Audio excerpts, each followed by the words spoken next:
قرآن کریم میں ان سبل اور راستوں کی نشاندہی کی گئی ہے جن پر انسان چل رہے ہیں اور ہلاکت کی طرف جا رہے ہیں۔ خصوصیت کے ساتھ مومنین و مسلمین کو یہ تنبیہ کی جا رہی ہے کہ آپ اللہ کے راستے پہچان لو، اللہ کا راستہ پہچان لو، اور اللہ کے راستے کے علاوہ گمراہ راستے انہیں ترک کر دو۔ اور جن راستوں کی نشاندہی کی گئی ہے یہ گمراہی کے راستے ہیں، انہی راستوں پر ہم زیادہ چل رہے ہیں۔ ہم اس ساری گفتگو میں، بحث میں اور ہر دینی مطلب میں موجودہ نسل کے رویے کو مد نظر رکھیں۔ تاریخ کی طرف دوڑ کر نہ چلے جائیں قرآن کو تطبیق کرنے کے لیے کہ یہ تو آیت فلاں شخص کے بارے میں ہے یا فلاں اس کا مصداق بنتا ہے، 1400 سال پہلے یہ مصادیق تھے اس کے۔ قرآن آج کے لیے بھی حجت ہے اور قیامت تک ہر نسل کے لیے حجت ہے۔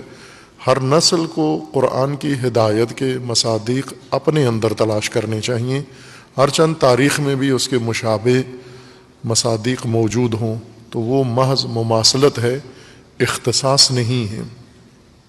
ہمیں ہر قرآنی ہدایت و ضابطے کو اپنے اندر جستجو کرنا ہے اور اپنے اندر اس کو لاگو کرنا ہے۔ ہم نے یہ دیکھنا ہے کہ جن راہوں سے قرآن ہمیں روک رہا ہے، موجودہ نسل ان راہوں پر چل رہی ہے یا نہیں، اور موجودہ نسل کا حصہ ہوتے ہوئے ہم بھی ان راہوں پر جا رہے ہیں یا نہیں۔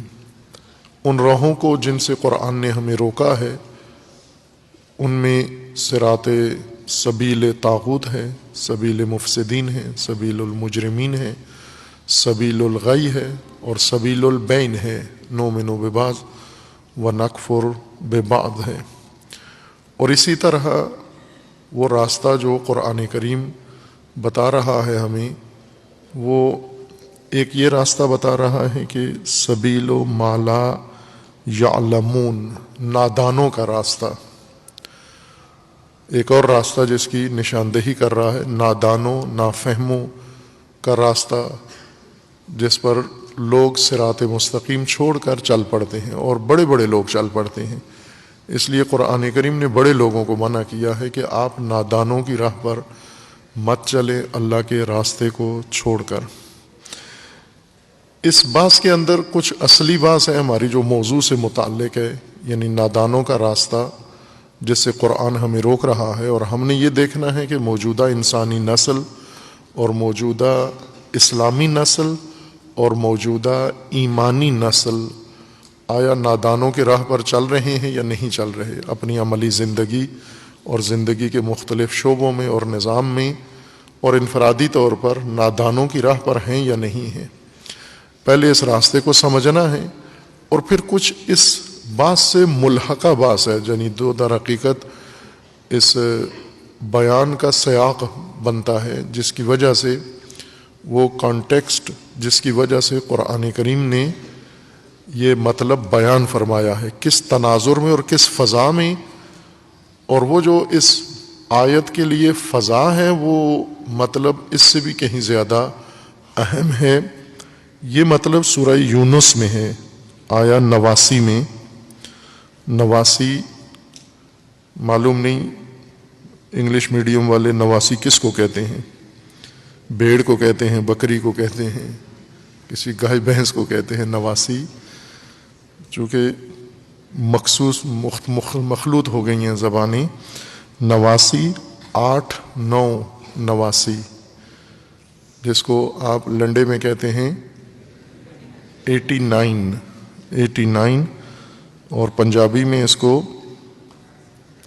کیا کہتے ہیں؟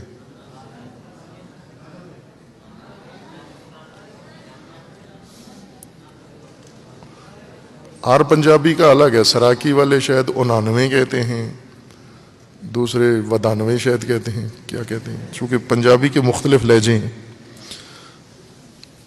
ایک مولانا بزرگوار خدا رحمت کرے انہیں، سرائکی بچپن میں ان کی مجلس بہت پسند کرتا تھا، بہت میٹھے سر میں مجلس پڑھتے تھے اور تذکرات دیتے تھے، تو وہ لفظ استعمال کرتے تھے 92، تو وہاں موجود تمام مومنین سے اس کا پوچھا تو کسی کو سمجھ نہیں آ رہا تھا، لیکن خوش سارے میری طرح تھے کہ مجلس بہت اچھی ہے. ودانوے کا مطلب نہیں پتا تھا کہ کس کو کہتے ہیں، ابھی بھی نہیں معلوم کس کو کہتے ہیں.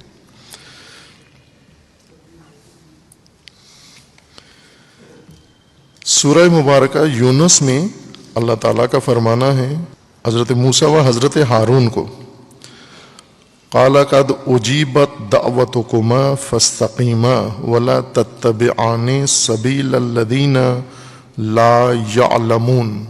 دونوں بھائی، تم دونوں بھائیوں کی دعا اللہ نے سن لی ہے، قبول کر لی ہے، اجابت ہو گئی ہے. جو تم نے اللہ سے چاہا ہے، مانگا ہے، وہ پورا ہو گیا. قد قال، اللہ نے فرمایا قال قد اجیبت دعوتکما، تم دونوں کی دعوت، حضرت موسیٰ و حضرت ہارون علیہم السلام کی دونوں کی دعا قبول ہو گئی ہے. فاستقیما، پس استقامت دکھاؤ، قائم رہو، اس راہ کے اوپر مستقل رہو اور جاری رکھو اس کو. ولا تتبعان سبیل الذین لا یعلمون، اور نادانوں کی راہ کی اتباع نہ کرنا، نادانوں کی بات نہ سننا. سبیل نادانی، لا یعلمون، جو کچھ بھی نہیں جانتے، نافہم، بے خبر، لا علم، نادان، ان کی راہیں مت اپنانا. اتفاقاً نادان زیادہ راہیں رکھتے ہیں داناؤں سے. اتنی راہیں داناؤں کے پاس نہیں ہوتی جتنی نادانوں کے پاس ہوتی ہیں.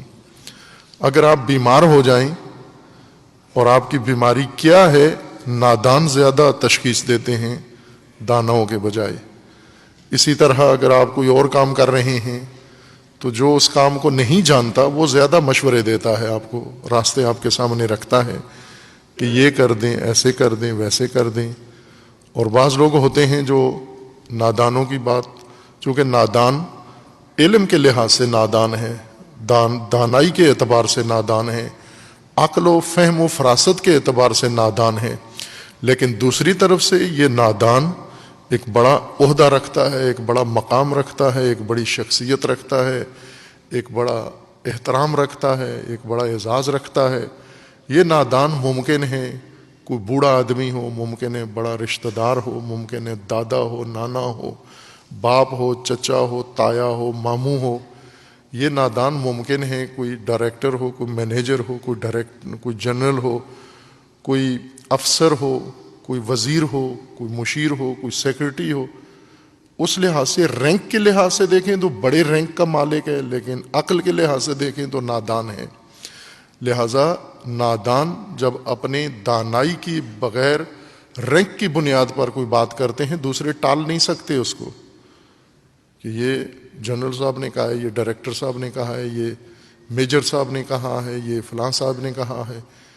یا اسی طرح مانوی شخصیات، یہ پیر صاحب نے کہا ہے، یہ مولوی صاحب نے کہا ہے، یہ پروفیسر صاحب نے کہا ہے، یہ عالم صاحب نے کہا ہے، یہ ڈاکٹر صاحب نے کہا ہے، یہ انجینئر صاحب نے کہا ہے. رینک ان کی، ڈگریاں ان کی بڑی ہوتی ہیں، روب ان کا زیادہ ہوتا ہے نادانوں کا، اور دوسرے افراد کے اوپر ان کی دھاک زیادہ ہوتی ہے. ان پہلوؤں سے فائدہ اٹھا کر اپنے راستے لوگوں کے اوپر ٹھونس دیتے ہیں. یا حتی پیسے ان کے پاس زیادہ ہیں، سرمایہ ان کے پاس زیادہ ہے، اور اس سرمایہ کی بنیاد پر یا طاقت ان کے پاس زیادہ ہے، مربع ان کے پاس زیادہ ہیں، جاگیر ان کے پاس زیادہ ہے، کوئی اور وکالت ان کے پاس زیادہ ہے، نمائندگی ان کے پاس زیادہ ہے، کسی پارلیمنٹ کے نمائندے ہیں، اسمبلی کے نمائندے ہیں، اقوام متحدہ کے نمائندے ہیں، کسی اور عالمی یا ملکی تنظیم کے نمائندے ہیں، یا کسی پارٹی کے سربراہ ہیں، لیکن ہیں نادان. نادانوں کے لیے یہ راستے، یہ رینک ممنوع تو نہیں ہیں، ان پر آسانی سے پہنچ جاتے ہیں، اور پہنچ کر پھر ملکی تدبیریں کرتے ہیں نادان، اور قومی تدبیریں کرتے ہیں، دینی تدبیریں کرتے ہیں، راہ خدا کے مقابلے میں باقاعدہ راہ حل پیش کرتے ہیں. اللہ تعالیٰ نے نبیوں کو، دونوں نبی ہیں، دونوں رہبر ہیں، امام ہیں و پیشوا، اماموں کو کہا ہے نبیوں کو، دو نبیوں کو کہا ہے کہ اللہ نے تمہاری دعوت، تمہاری تجویز، تمہاری پیشکش، تمہاری آرزو، تمہاری تمنا، تمہاری دل کی بات اللہ نے قبول کر لی ہے، منظور ہو گئی ہے، اور جیسا آپ چاہتے ہو اب اللہ ویسا ہی کرے گا، وہی اسباب آپ کو فراہم کرے گا اور نتیجہ وہی نکلے گا۔ لیکن اس دوران خطرہ کیا ہے کہ آپ نادانوں کی بات میں نہ آ جائیں کہیں، چونکہ آپ کی قوم کے اندر نادانوں کی کمی نہیں ہے، بنی اسرائیل کے اندر۔ اس لیے لا تتبعانی سبیل الذین لا یعلمون، لا یعلمون، نادانوں کی سبیل اور راستے پر آپ نے نہیں چلنا۔ اگر آپ نادانوں کے پیچھے چل پڑے پھر یہ دعا جو قبول ہو چکی ہے اس کا کوئی فائدہ نہیں ہے۔ یہ دعا اس صورت میں تمہارے کام آئے گی جب تم نادانوں کی راہ کو چھوڑ کر فقط اللہ کی راہ پر قائم رہو، سبیل اللہ پر تم قائم رہو۔ خوب یہ اصل نقطہ ہے، اصل بات ہے کہ ایک راستہ جس سے قرآن ہمیں روک رہا ہے اور نبیوں کو بھی روک رہا ہے۔ جب نبیوں کو روک رہا ہے تو امتوں کو بے درجہ اولا روک رہا ہے، نبیوں کے پیروکاروں کو بے درجہ اولا روک رہا ہے، اور قرآن میں یہ قصہ ذکر فرما کر مسلمانوں کو روک رہا ہے اور ہمیں روک رہا ہے۔ خوب کیا نادانوں کی راہوں پر چلتے ہیں لوگ؟ بھلے چلتے ہیں اور کثرت سے چلتے ہیں۔ آج ہم اپنے ملک و ملت و قوم کی بات کریں، دوسری قوموں کی غیبت نہ کریں، اپنی قوم کی بات کریں۔ 70 سال سے پاکستان نادانوں کے پیچھے پاکستان کی قوم چلی ہے، ہر میدان میں، سیاست کا میدان ہو، مذہب کا میدان ہو، ثقافت کا میدان ہو، ترقی کا میدان ہو، جس میدان میں دیکھیں نادان پیشوا رہے ہیں، نادان اور احمق اور نافہم اور بے خبر۔ جس میدان میں وہ آئے ہیں اور جو میدان سنبھالا ہے اس کی انہیں کوئی خبر و آگاہی نہیں تھی، لیکن انہوں نے ڈٹائی کے ساتھ اس راہ میں لوگوں کو چلایا، قوم کو چلایا اور تباہ کیا۔ آپ 70 سال میں گزرے ہوئے حکمرانوں کو دیکھیں، سب سے ایک سے بڑھ کر ایک نادان۔ آپ کے لیے یہ نمبر دینا مشکل ہو جائے گا اگر آپ 70 سال میں جو حکمران گزرے ہیں، صدر گزرے ہیں اور جتنے وزیر اعظم گزرے ہیں با اختیار، ان کے آپ نام جائزہ لے کر اور ان کی نادانی کا درجہ متعین کریں، آپ حیرت میں پڑ جائیں گے کس کو کہیں یہ بڑا نادان ہے۔ شروع سے ابھی تک یہی سلسلہ جاری ہے اور آگے جاری ہے، یہ رکا ہوا نہیں ہے، کیونکہ روکنا قوم نے ہے، اور قوم کو جب یہ قرآنی فارمولہ سمجھ میں آئے گا کہ لا تتبعان سبیل اللہ کو چھوڑ کر، صراط مستقیم کو چھوڑ کر نادانوں کی پیروی نہ کرو، چونکہ جو تم نے اللہ سے مانگا ہے اللہ نے مان لیا ہے، اللہ نے قبول کر لیا ہے، اور اب اللہ پہ یقین رکھو، بھروسہ رکھو، توکل رکھو اللہ پر، جو تم چاہتے ہو وہ پورا ہو جائے گا۔ لیکن اس کے باوجود جب نادان آ کے تمہارے سروں پہ بیٹھ جاتا ہے تم اس کے پیچھے چل پڑتے ہو۔ اب نادانوں نے ملک کہاں پہنچا دیا ہے؟ پہلے نادانوں نے ملک توڑ دیا، نادانوں نے توڑا ہے، پھر نادانوں نے ملک کو ہر لحاظ سے نابود کیا، برباد کیا اور تباہ کیا ہے، اور قوم نے ہر نادان کی اطاعت کی ہے، ہر نادان کا ساتھ دیا، ہر نادان کی حمایت کی۔ لا تتبعان سبیل الذین لا یعلمون۔ وہ پہلے دیکھو کہ یہ اس میدان کا ہے، اس کی پیروی کریں نہ کریں۔ مذہبی میدان اس سے بھی بدتر۔ آپ مذہبی حالت کو دیکھ لیں، پاکستان میں انسانوں سے زیادہ فرقے ہیں۔ یہ کس نے بنائی ہیں؟ شیطان نے تو نہیں بنائے، ان لوگوں نے بنائے ہیں جو مذہبی پیشوا ہیں، جو مذہبی لوگوں کے رہنما بنے ہیں، ان لوگوں نے بنائے ہیں، اور لوگوں نے ان کی باتوں کو مانا ہے، قبول کیا ہے۔ نادان نے عقیدہ بنایا، لوگوں نے مان لیا۔ نادان تقریر کرتا ہے، لوگ مان لیتے ہیں۔ نادان کوئی راستہ بتاتا ہے، لوگ اس کو لبیک کہتے ہیں فوراً۔ اب تو لبیک ورد بن چکا ہے سب کا، لبیک لبیک، ہر چیز پہ لبیک۔ اب یہ لبیک تو قرآن کا شعار، حج کا شعار، ایک بہت بنیادی نقطہ تھا جو پاکستان میں مسخرہ اور مذاق بنا دیا گیا ہے۔ ہر ایک کو لبیک۔ لبیک معین مختص ہے، توحید ہو لبیک کے اندر. لبیک کہاں کہنا ہے، کس کو کہنا ہے، کس کی ندا پہ لبیک کہنا ہے. ہم نے یہ ضابطہ اور ادب ہونا چاہیے مسلمان کے اندر، مومن کے اندر. ہر نادان اٹھ کے کھڑا ہوتا ہے اور اس کے لیے قوم تیار ہے، طبقہ تیار ہے. کوئی بھی شعار دے، کوئی بھی راستہ بتائے، کوئی بھی جہالت ان کے سامنے پیش کر دے، مایوس نہیں ہوتا. پاکستان میں نادان مایوس نہیں ہوتا. البتہ علماء ہو جاتے ہیں مایوس، نا امید ہو جاتے ہیں، لیکن نادان لا یعلمون وہ بالکل تسلی سے، بلکہ ان کی توقع سے زیادہ ان کو حمایت نصیب ہو جاتی ہے. اس لیے کہ کوئی ایسی خرابی لوگوں کے اندر ہے، کمی، جس وجہ سے لا یعلمون کا سبیل انہیں پسند آتا ہے انبیاء کے مقابلے میں. اور پھر یہ نادان اتنے خود اعتمادی ان میں بڑھ جاتی ہے، اوور کانفیڈنٹ ہو جاتے ہیں، یہ اتنا اپنے اوپر ان کا اعتماد بڑھتا ہے کہ یہ نبیوں کو بھی جا کر ٹھونستے ہیں اپنی تجاویز. اس لیے اللہ تعالیٰ نے انبیاء کو فرمایا ہے آپ دونوں نبی، آپ دونوں مجاہد نبی، آپ دونوں نڈر نبی، آپ دونوں اللہ کی بارگاہ میں تربیت یافتہ نبی، لا تتبعان سبیل الذین لا یعلمون. لا یعلمون کا سبیل نہیں اپنانا اس کام کے اندر. وہ کام کیا ہے بہت اہم ہے سورہ یونس میں. اس میں چند باتیں ہیں. یہ اصل مطلب تھا جو آپ کی خدمت میں عرض کر دیا ہے کہ صراط مستقیم پر اللہ تعالیٰ نے سورہ انعام میں فرمایا ہے ان ھذا صراطی مستقیما فاتبعوہ. پھر اس کے بعد اختتام آیت کا یہ ہے لعلکم تتقون. یہ صراط مستقیم ہے اللہ کا اور اس کی پیروی کرنی ہے آپ نے تاکہ تم با تقوی بن جاؤ.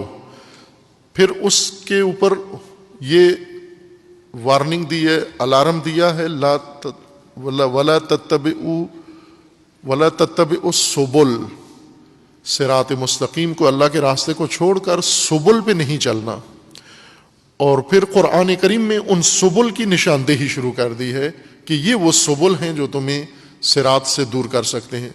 اور جتنے بھی سبل قرآن نے ممنوع قرار دیے ہیں، موجودہ نسل پابندی کے ساتھ ان کے اوپر کاربند ہے اور کار فرما ہے. پابندی کے ساتھ، بغیر کسی قضا کے، بغیر کسی سستی کے، بغیر کسی کاہلی کے، سبیل طاغوت پر منظم طریقے سے کاربند ہیں، جماعت بن کر کاربند ہیں سبیل طاغوت سے. سبیل مجرمین، سبیل مفسدین، سبیل الغی، سبیل البین، سبیل نؤمن ببعض و نکفر ببعض. اسی طرح سبیل لا یعلمون، نادانوں کی راہوں پر امت اسلامیہ یہاں اپنے ملک میں اور اڑوس پڑوس میں بھی ایسا ہی ہے. یوں نہیں ہے کہ پاکستان کی یہ حالت ہے اور باقی دنیا عرب پاکستانیوں سے بے درجہ بدتر صورتحال کا شکار ہیں. وہ تو معمولی طاغوت کی بھی پیروی نہیں کرتے. طاغوت بھی ہو، فرعون کا بھی باپ، یزید کا بھی باپ ہو، تاکہ عرب راضی ہو اس کی اطاعت پر. عرب کو اس سے نیچے نیچے تسلی نہیں ہوتی، چونکہ جتنے بنو امیہ کے طاغوت گزرے ہیں سارے عربی گزرے ہیں، یزید اور نسل بنو امیہ. اب وہ چونکہ بڑے بڑے نسل اندر نسل طاغوتوں کے تحت رہ چکے ہیں، بنو امیہ، بنو عباس کے، تو اب انہیں اعلیٰ کیٹیگری چاہیے تاکہ اتنا آئے جس سے وہ مطمئن ہو. اور مل گیا ہے ان کو، اور ملے ہوئے ہیں ان کو.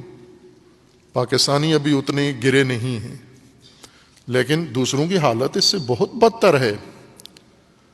ہم اگر اپنے ملک کی اور اپنی قوم کی بات کرتے ہیں، چونکہ ذمہ داری اپنے قوم اور اپنی ملک سے ہے، یوں نہیں کہ اس سرزمین پہ بیٹھ کر باقی سرزمینوں کی باتیں کریں، اپنی قوم میں بیٹھ کر دیگر قوموں کو خطاب کریں، اپنے حاضرین کو چھوڑ کر غائبین کو مخاطب قرار دے کر ان کے باتیں کریں، تو نہ حاضرین کو فائدہ نہ غائبین کو فائدہ ہے. چونکہ جو سن رہے ہیں ان کی بات نہیں ہو رہی ہے، جن کی بات ہو رہی ہے وہ سن نہیں رہے ہیں. تو یہ عبث خطاب، بےہودہ خطاب عموماً پاکستانی مذہبی مجالس میں تمام مسالک میں رواج بن چکا ہے. سامنے کسی کو بٹھا کر بات کسی اور کی کرتے ہیں. جس کو بٹھایا ہوا ہے وہ سمجھتا ہے میری بات ہی نہیں ہو رہی، اور جس کو سنا رہے ہیں وہ سن ہی نہیں رہا، اسے معلوم ہی نہیں کہ بات کیا ہو رہی ہے. لہذا یہ خطاب ابس جاتا ہے، ہباء منصورا ہوتا ہے، اس کا کوئی تاثیر نہیں ہوتی۔ ہم اپنی صورتحال کو دیکھیں، حقیقی صورتحال کو، کہ لا یعلمون کا راستہ طے کر رہے ہیں، اور جس فضا میں قرآن کریم نے یہ مطلب ذکر کیا ہے وہ بہت اہم ہے۔ اب اس سیاق میں جاتے ہیں، ان 2 آیات کو بھی پڑھ لیتے ہیں، اور پھر دیکھیں کہ اصل میں قرآن کس قوم اور کس طبقے کی رہنمائی کر کے اور ان کو کیا بنیادی راز اور رمز قرآن دے رہا ہے۔ یہ رازدارانہ ترین آیات میں سے ایک ہے قرآن کریم کی سورہ مبارکہ یونس میں۔ اگر صاحبان قرآن استخاروں کے بجائے قرآن میں تدبر کرتے، غور و فکر کرتے، تو انہیں یہ راز شاید مدتوں پہلے کشف ہو جاتا، یا جنہوں نے قرآن پہ غور کیا ہے انہیں پہلے کشف ہو گیا تھا۔ سورہ یونس آیا 87، 88 اور 89، ان 3 آیات میں یہ مطلب ذکر ہوا ہے۔ وَأَوْحَيْنَا إِلَى مُوسَى وَأَخِيهِ أَن تَبَوَّأَ لِقَوْمِكُمَا بِمِصْرَ بُيُوتًا وَاجْعَلُوا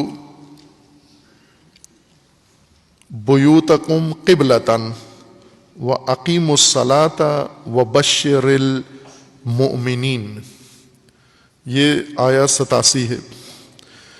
وَأَوْحَيْنَا إِلَى مُوسَى وَأَخِيهِ، ہم نے وحی کی، ہم نے آگاہی دی۔ وحی وہ آگاہی ہے جو اللہ کی جانب سے انسان کو نصیب ہوتی ہے، انبیاء کو نصیب ہوتی ہے، اور دیگر چونکہ وحی کا اختصاص نہیں ہے انبیاء کے ساتھ، وحی ہوئی مادر موسیٰ پر، وحی ہوئی مریم کو، وحی ہوئی فلاں کو ہوئی، اب یہ سارے وحی کے نمونے قرآن کریم کے اندر موجود ہیں جو انبیاء کے علاوہ ہیں۔ یہ ہستیاں نبی نہیں ہیں جن کی طرف وحی قرآن کریم نے ذکر کیا۔ وحی اس کا کسی موقع پر انشاءاللہ وضاحت کریں گے، وحی کی حقیقت کی بھی ہے، بعض دیگر شاید طالب علمانہ دروس میں اور گفتگو میں، عوام کے لیے بھی ضروری ہے اس مطلب سے، چونکہ وحی طلباء کا موضوع نہیں ہے، مومنین کا موضوع ہے، مسلمین کا موضوع ہے، ہدایت الناس ہے، انسانیت کا موضوع ہے وحی، نہ کہ طالب علموں کا، کہ طالب علموں کے سامنے تشریح کی جائے اور وہ وحی کے موضوع سے امتحان پاس کریں، ڈگریاں لیں۔ وحی کی حقیقت کو سمجھیں تاکہ ہدایت لیں۔ یہ انشاءاللہ کسی موقع پر وحی سے ابھی مراد یہ ذہن میں رکھیں کہ اللہ کی جانب سے آگاہی، علم، معرفت اور رہنمائی و ہدایت جو اللہ کی طرف سے انسان کو نصیب ہوتی ہے، وہ انسان نبی ہوں یا نبی کے علاوہ کوئی حیثیت رکھتے ہوں جنہیں قرآن کریم میں ذکر کیا گیا کہ ان پر وحی آئی ہے۔ یہاں پر 2 نبیوں کا ذکر ہے، اور 2 برجستہ نبی حضرت موسیٰ و ان کے بھائی ہارون۔ وَأَوْحَيْنَا إِلَى مُوسَى وَأَخِيهِ، موسیٰ و اخ موسیٰ ہارون کے اوپر ہم نے وحی بھیجی، ان تبوّأ، کہ دونوں بھائی کیا کریں؟ تبوّ کریں، تبوّ، تے بے شد کے ساتھ وو، تبوّأ،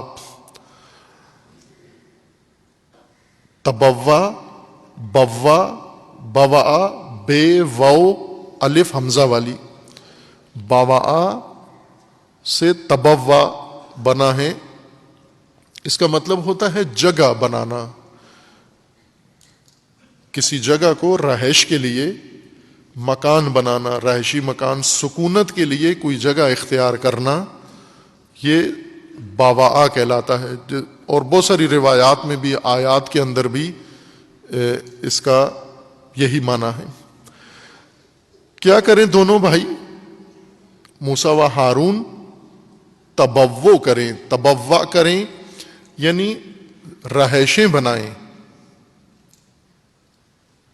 گھر بنائیں۔ ان تبوّع لقومکما، اپنی قوم کے لیے رہائش بناؤ، جگہ بناؤ، بمصر، مصر شہر کے اندر، جگہ بھی بتا دی، یہ نہیں کہ جہاں بھی ملے مکان وہاں پر پلاٹ لے کے اپنے گھر بناؤ. پہلے تو یہ نہیں کہا کہ دونوں بھائی اپنی کوٹھیاں بناؤ, قوم کے لیے بناؤ. ہر نقطے کے اندر ایک راز ہے, ایک رمز ہے اس آیت کے اندر, اور وہ قوم اگر خود سمجھ جائے کہ یہ کس قسم کے طبقے کے لیے یہ بات ہو رہی ہے, کس معاشرے کی ہدایت کا فارمولہ قرآن کریم میں یہ اکسیر, یہ کیمیا ذکر کر رہا ہے. اگر ان کے اندر فراست ہو, ذہانت ہو, تو فوراً وہ قوم پہنچ جاتی ہے یہ کس کے لیے رہنمائی ہے. وَأَوْحَيْنَا إِلَى مُوسَىٰ وَأَخِيهِ أَن تَبَوَّأَ لِقَوْمِكُمَا بِمِصْرَ, مصر کے اندر اپنی قوم کے لیے تبوّأ بناؤ, بیوتن گھر بناؤ, رہائشیں بناؤ, مصر شہر کے اندر. مصر کو چھوڑ کر باہر نہیں, مصر کے اندر ہی تم نے اپنی قوم کے لیے علیحدہ جگہ بناؤ, رہائش بناؤ. وَاجْعَلُوا بُيُوتَكُمْ قِبْلَةً, اور پھر یہ گھر جو بناؤ گے اپنی قوم کے لیے, قومی گھر, ان گھروں کو قبلہ بھی بناؤ. پھر پہلے دونوں بھائی قوم کے لیے گھر بناؤ, پھر ان گھروں کو قبلہ بناؤ, اور پھر کیا کرو, ان گھروں کو قبلہ بنا کر وَأَقِيمُوا الصَّلَاةَ, اور پھر اقامہ نماز کرو, آپ بھی اور قوم بھی. گھر بناؤ مصر میں, گھر بنا کر انہیں قبلہ بناؤ, قبلہ بنا کر ان میں اقامت الصلاۃ کرو. وَبَشِّرِ الْمُؤْمِنِينَ, اور پھر مجدہ سنا دو, نوید سنا دو, بشارت سنا دو, خوشخبری سنا دو مومنوں کو کہ تم اپنے مقصود تک پہنچ گئے ہو, تم اپنی نجات تک پہنچ گئے ہو, تمہیں جو چاہیے تھا وہ حاصل ہو گیا تمہیں. اگر یہ تدبیر, یہ راستہ, یہ حکمت عملی, یہ اسٹریٹجی تم اپنا لو, پھر بشارت دے دو ان کو ابھی شروع میں ہی کہ تم اپنے مقصود تک پہنچ گئے. وقال موسیٰ ربنا, اور جب اللہ تعالیٰ نے یہ وحی کی کہ اے موسیٰ بھائی کے ساتھ مل کر قوم کے لیے گھر بناؤ, اور وہ بھی مصر میں بناؤ, اور پھر ان کو قبلہ بناؤ, اور ان کے گھروں کو ان کے اندر اقامت الصلاۃ کرو, اور پھر بشارت دے دو. موسیٰ علیہ السلام نے اللہ کی بارگاہ میں عرض کیا, وقال موسیٰ ربنا انک اتیت فرعون وملأہ زینۃ واموالا فی الحیاۃ الدنیا. حضرت موسیٰ نے عرض کیا, پروردگارا آپ بھی تو دیکھیں آپ نے کیا کیا ہوا ہے, آپ نے, اللہ نے کیا نظام بنایا ہوا ہے. اس کو عربی زبان میں ادلال کہتے ہیں, یعنی ایک شخص اللہ کی بارگاہ میں اس طرح سے بات کرے جیسے وہ گویا یعنی بظاہر ایک شکوہ لگ رہا ہے لیکن حقیقت میں اپنا درد دل بیان کر رہا ہے.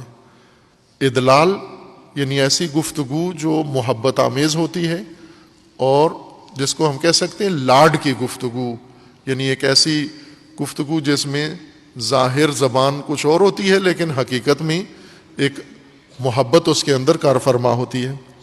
وقال موسیٰ ربنا, اے ہمارے پالنے والے, اے ہمارے رب, انکا آپ نے, آپ پروردگار نے, اتیت فرعون وملأہ زینۃ واموالا فی الحیاۃ الدنیا, اے پروردگار آپ نے فرعون اور فرعون کے ملا یعنی فرعون کے جو قوم کے بڑے سرغنے ہیں, سرکردہ لوگ ہیں, اس کے جاگیردار, اس کے ثروت مند, اس کے متمول لوگ, اور اس کے جو غنی لوگ ہیں, بے نیاز لوگ ہیں, جن کو تو نے سب کچھ دیا ہوا ہے. کیا دیا ہے؟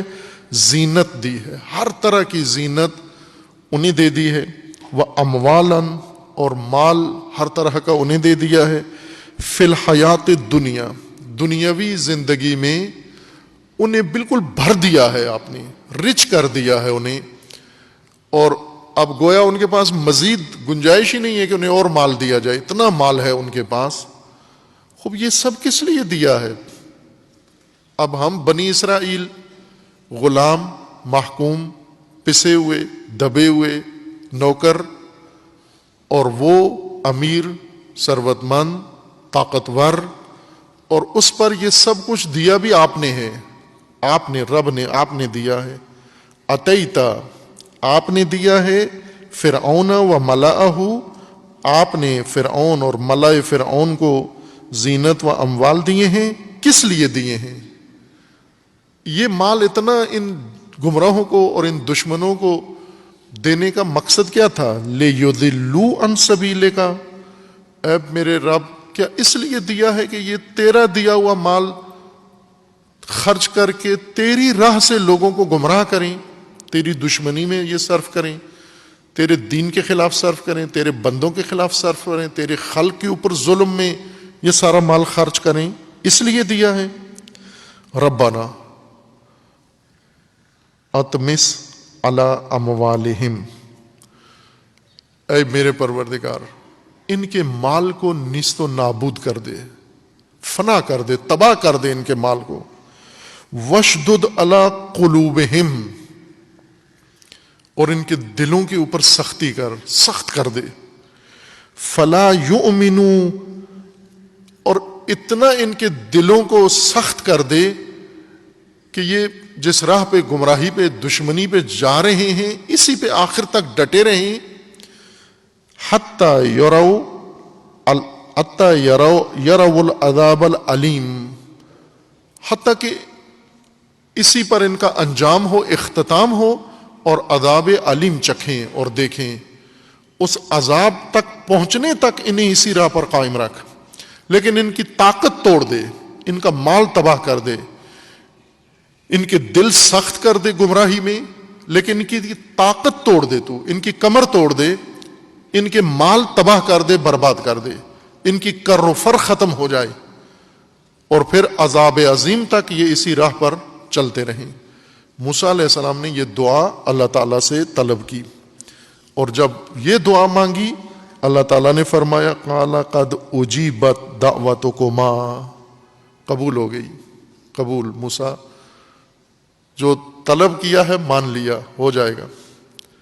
کمر توڑ دیں گے ان کی، اور ان کے دل سخت کر دیں گے، اور ان کو سزا ملنے تک اسی راہ پر رکھیں گے. اور سزا بھی ملنی ہے کس کے ہاتھوں؟ وہ عذاب علیم، وہ آپ کے ہاتھوں اور آپ کے پیروکاروں کے ہاتھوں. ان فرعونوں، ان طاغوتوں کی کمر توڑ دینی ہے آپ نے. فاستقیما، تیری دعوت سن لی گئی، تیری بات مان لی گئی، اب قائم رہنا اس بات کے اوپر، استقامت دکھا. ولا، لیکن موسیٰ ایک خطرہ ہے موجود، وہ کیا ہے؟ ولا تتبعان سبیل الذین لا یعلمون، تیری قوم میں، بنی اسرائیل میں نادانوں کی بھرمار ہے. اب جو تو کہہ رہا ہے یہ تو ہو جائے گا، لیکن یہ بیچ میں نادان آ کے کہیں تجھ پر دباؤ ڈال کر اپنی تجویز، اپنا راستہ، اپنی بات نہ منوا لیں، اور تو نادانوں کے دباؤ میں آ کر نادانوں کی راہ پر نہ چل نکلے. اگر نادانوں کی راہ پر چل نکلا پھر کچھ بھی نہیں ہوگا، پھر نہ فرعون کی کمر ٹوٹے گی، نہ فرعون کا مال غرق ہوگا، نہ اس کے ملا کی کمر ٹوٹے گی، نہ طاقت ان کی نابود ہوگی. سب کچھ جیسا ہے ویسا ہی، بلکہ اس سے بدتر ہو جائے گا. اگر بیچ میں نادان کود پڑے، اور نادان تو کودیں گے، انہیں تو کوئی نہیں روک سکتا. نادان کو اگر رک جائے تو نادان نہیں ہے، پھر تو نادان تو کودے گا، لیکن تو نے مقاومت کرنی ہے. فاستقیما، نادانوں کے سامنے ڈٹے رہنا ہے، اور فرعون کے سامنے بھی. اب موسیٰ کے سامنے اللہ نے دو محاذ کھول دیے، ایک فرعون و ملا کو موسیٰ سمجھ رہے تھے یہ بڑا محاذ ہے، اللہ نے فرمایا نہ، یہ چھوٹا محاذ ہے، تیری قوم کے نادان بڑا محاذ ہیں. یہ نادان اس مبارزے اور جہاد میں تجھے بھی شکست دے دیں گے. فرعون کو تو ڈبو سکتا ہے چونکہ اللہ تیرے ساتھ ہے، اللہ کا راستہ تیرے ساتھ ہے، اللہ کی تدبیر تیرے ساتھ ہے، لیکن نادان یہ سارا منصوبہ ناکام کر سکتے ہیں. اس لیے لا تتبعان سبیل الذین لا یعلمون. خب وہ سیاق کیا ہے؟ موسیٰ علیہ السلام کہاں ہیں؟ وہ ہارون و بنی اسرائیل، اور تدبیر کیا بتائی جا رہی ہے. خوب توجہ کریں، بنی اسرائیل مصر میں ہیں، مصر میں فرعونی نظام ہے، بنی اسرائیل کیسے مصر پہنچے؟ اصل مصری نہیں تھے بنی اسرائیل، یہ فلسطینی تھے، کنعانی تھے. وہی واقعہ جو حضرت یوسف کا پیش آیا، یہاں سے بھائیوں کی اس بدنیتی سے اور اس عمل سے حضرت یوسف پہنچ گئے مصر کے بازار میں پہنچ گئے، فروخت ہو گئے، خرید لیے گئے، دربار میں جا پہنچے، اور وہاں سے پھر وہ سازشیں اور ہیلے اور کرتے کرتے زندان اور سزائیں اور سب کچھ کرتے کرتے بالآخر امارت تک جا پہنچے. اور امارت تک پہنچنے کے بعد، ریاست تک پہنچنے کے بعد بھائیوں کو بھی اور والدین کو بھی بلا لیا، اور اس طرح بنی اسرائیل مصر باقاعدہ منتقل ہو کے مصر کو مسکن قرار دیا. اور وہیں سے پھر مصر میں ان کا سلسلہ چل نکلا، ان کے قبائل، ان کی اولادیں. لیکن یہ بعد میں حضرت یوسف کے دور میں تو ان کو عزت مل گئی، لیکن بعد میں انہوں نے، نبیوں کے بچوں نے بہت غلط راستے شروع کر دیے. اس لیے قرآن بار بار انہیں نبیوں کے بیٹے ہی کہتا ہے، یا بنی اسرائیل، یعقوب کے بچوں، یعقوب کی اولاد، یعقوب کی نسل. یہ نام دہراتا ہے قرآن تذکر دینے کے لیے. جیسے سادات کو کوئی کہے سیدو، کیا کر رہے ہو، کہاں ہو، پتہ ہے کس کی اولاد ہو، کس کی نسل ہو، کس سے تعلق ہے تمہارا، اور کر کیا رہے ہو تم. وہ اسی طرح قرآن بار بار انہیں بنی اسرائیل کہتا ہے، اے بنی اسرائیل. کبھی یا اہل الکتاب، یہ بھی بڑا اعزاز ہے، یہ تو بنی اسرائیل سے بھی بڑا اعزاز ہے کہ صاحبان کتاب ہو، اور دوسری طرف سے کہتا ہے بنی اسرائیل. یہ بنی اسرائیل مصر میں اپنے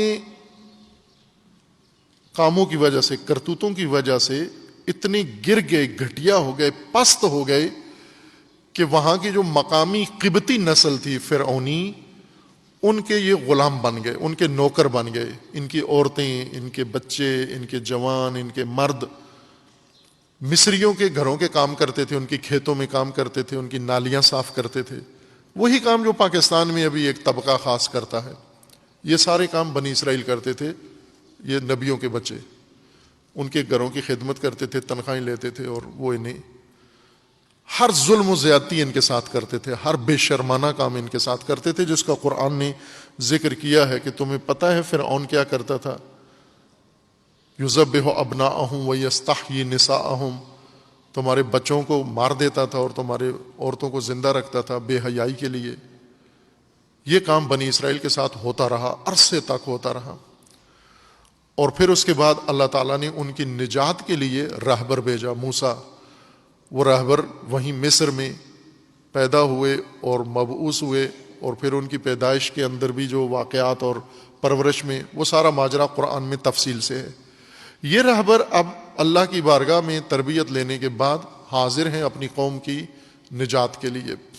قوم کو نجات دینے کے لیے جب تیار ہوئے، قوم کے پاس آئے اور انہیں کہا کہ یہ جو موجودہ صورتحال ہے تمہاری، کہ طاقت فرعون و آل فرعون کے پاس ہے، اکثریت فرعون و آل فرعون کے پاس ہے، نظام طاغوتی ہے، فرعونی ہے. بنی اسرائیل وہاں محض نوکر ہیں، لیبر ہیں اور غلام ہیں، اور وہ بھی بہت گھٹیا قسم کے، اور ایسے جن کو انسانی حقوق بھی حاصل نہیں ہیں. انسان تو دور کی بات ہے، انہیں جانوروں والے حقوق بھی حاصل نہیں تھے. اس حیثیت سے اس آبادی کے اندر یہ زندگی گزار رہے ہیں. اور اسی پسے ہوئے طبقے کی نجات کے لیے اب اللہ کی طرف سے حکم آ جاتا ہے اور اہتمام اور انتظام آ جاتا ہے. نہ صرف حکم آتا ہے، اہتمام، رہبر آتا ہے، اس رہبر کو کتاب دی جاتی ہے اور اس رہبر کو طریقہ بھی بتایا جاتا ہے، اور اسے عملی بھی بتایا جاتا ہے کہ کرنا کیا ہے، کیا کرنا ہے. آپ کس طرح یہ نوکروں کو آقا کے خلاف کیسے اٹھاؤں میں، ان کو اس کے چنگل سے کیسے نکالوں میں. اللہ تعالیٰ نے تدبیر دی. پہلا قدم کیا کرو، وَأَوْحَيْنَا إِلَى مُوسَىٰ، ہم نے موسیٰ کو حکم دیا اور بھائی کو، أَن تَبَوَّأَ لِقَوْمِكُمَا بِمِصْرَ، قوم کے لیے گھر بناؤ، مراکز بناؤ، مصر کے اندر بیوت بناؤ. وَاجْعَلُوا بُيُوتَكُمْ قِبْلَةً، اور پھر اپنے ان گھروں کو قبلہ بناؤ، اور پھر اس قبلہ کے اندر وَأَقِیمُوا الصَّلَاةَ، اور اس کے اندر وہ الہی دستور شروع کر دو ان گھروں کے اندر، اور پھر کیا کرو، وہ بشر المومنین، اور مومنوں کو بشارت دے دو کہ اب آزادی کا راستہ کھل گیا ہے، آزادی کی باغ ڈور ہاتھ آ گئی ہے، آزادی کی ڈور کا سرا مل گیا ہے، اور اللہ نے اپنی تدبیر راز کے طور پر نبی کو بتا دی ہے، اور نبی کو فرمایا قوم کے لیے یہ کام کرو، اور شروع کر دیا موسیٰ نے۔ پھر اس کے بعد حضرت موسیٰ نے کہا کہ خوب ہم تو کر رہے ہیں یہ تدبیر، لیکن ادھر طاقت بھی تو ہے، وہ طاقت لوگوں کو گمراہ کرنے کے لیے اور بنی اسرائیل کو سرکوب کرنے کے لیے استعمال ہو رہی ہے، ان کی کمر بھی تو ٹوٹنی چاہیے۔ اللہ نے فرمایا قبول، وہ دعا بھی قبول، ان کی مال و دولت و کر و فر ٹوٹ جائے گی، لیکن دشمن کی کمر ٹوٹ جائے اور تم نہ تیار ہو، اس سے تو فائدہ نہیں ہوتا۔ فائدہ یہ ہے کہ آپ نے اپنا کام کرنا ہے، اللہ نے اپنا کام کرنا ہے، اللہ نے فرعون کی کمر توڑ دینی ہے، آپ نے بنی اسرائیل کو تیار کرنا ہے، اور بنی اسرائیل کے لیے وسائل تیار کرنے ہیں، بنی اسرائیل کے لیے مواقع فراہم کرنے ہیں، اور ساتھ ہی یہ فرما دیا کہ نادانوں سے ہوشیار رہنا ہے۔ نادان اللہ کی تدبیر کو ناکام کر دیں گے موسیٰ۔ کون سے نادان؟ بنی اسرائیل کے نادان، یہی پسے ہوئے محکوم، اور محکوم قوموں کے نادان بہت ہی فاسد ہوتے ہیں۔ فرعونوں کے نادانوں سے بھی زیادہ محکوموں کے اور غلاموں کے نادان بہت خطرناک ہوتے ہیں، یہ ساری تدبیر ناکام کر دیتے ہیں۔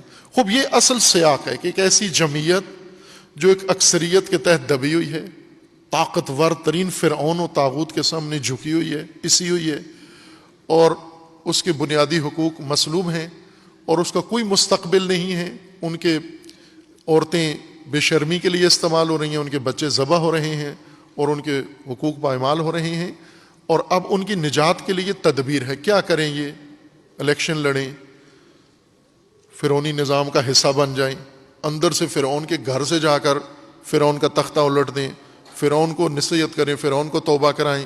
کیا کریں؟ نادانوں کے پاس بہت فارمولے ہیں کہ فرعون سے ٹکر لینا ٹھیک نہیں ہے، فرعون کے مقابلے میں آنا ٹھیک نہیں ہے، ہم غریب ہیں، مسکین ہیں، ہمارے پاس کچھ بھی نہیں ہے۔ خوب یہ ان کے راستے ہیں نادانوں کے، لیکن اللہ نے فرمایا ان کی نہیں سننی، جو اللہ نے فرمایا وہ کرنا ہے۔ خوب یہ ایک راستہ ہے جو اللہ تعالیٰ نے موسیٰ کو بتایا، اور توجہ رکھیں کہ انشاءاللہ یہ بات آگے بڑھے گی۔ اس پوری مدت پر امام باقر علیہ الصلوۃ والسلام کی حدیث ہے کہ 40 سال لگے۔ اللہ نے وحی نازل کی موسیٰ کو، موسیٰ نے کام شروع کر دیا، اور جس دن فرعون ڈوبا اس دوران پورے 40 سال لگے۔ 40 سال استقامت فرعون سے نجات کے لیے، اپنی قوم کو تیار کرنے کے لیے وہ بنیادیں، اور پھر اس کے اوپر استقامت اور نادانوں کا مقابلہ۔ ان نادانوں میں ایک سامری تھا جو بعد میں نجات کے بعد پھر بھی آ گیا میدان میں، اور نادان اس کے پیچھے چل پڑے۔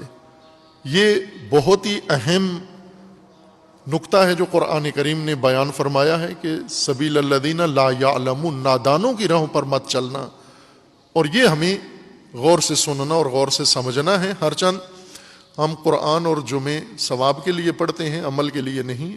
ہم رہیں گے نادانوں کی راہ پر ہی، لیکن سن لیں کہ قرآن کہتا کیا ہے، امتوں کی نجات کے راستے قرآن نے کیا رکھے ہیں، اور سابقہ امتوں کو نجات کیسے دی ہے، اور پھر اس امت کے لیے کیا تدبیریں اللہ نے مقرر فرمائی ہیں۔ انشاءاللہ اللہ تعالیٰ امت مسلمہ کو جو آج بنی اسرائیل سے بدتر حالات میں مختلف ملکوں میں، مصر سے بدتر حالت ان کی ہر جگہ پر بنی ہوئی ہے، اللہ تعالیٰ ان سب کو نجات عطا فرمائے انشاءاللہ، اور ہمیں اللہ تعالیٰ دین کو، قرآن کو سمجھنے کی توفیق عنایت فرمائے۔ اعوذ باللہ من الشیطان الرجیم، بسم اللہ الرحمن الرحیم، انا اعطیناک الکوثر فصل لربک وانحر ان شانئک هو الابتر۔